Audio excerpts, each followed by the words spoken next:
Hi, I'm Craig with ApplianceVideo.com. Today, we will be taking a look at the drum baffle on this Whirlpool electric dryer.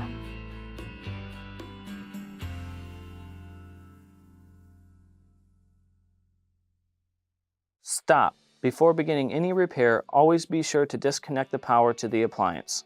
It is also recommended to test the outlet for the proper voltage. The main reasons why you would be replacing a drum baffle is purely cosmetic.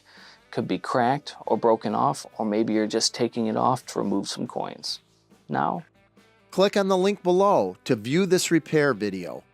ApplianceVideo.com guides you step by step, giving you the confidence to avoid recalls and callbacks, also saving time on repairs.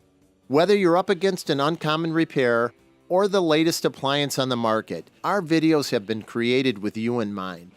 Our growing library of videos have been produced using our factory-certified technicians who have extensive infield experience over the past 30 years.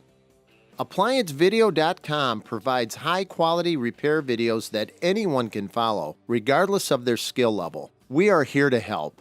Click on the link below to view this repair video and let us help you do it right the first time.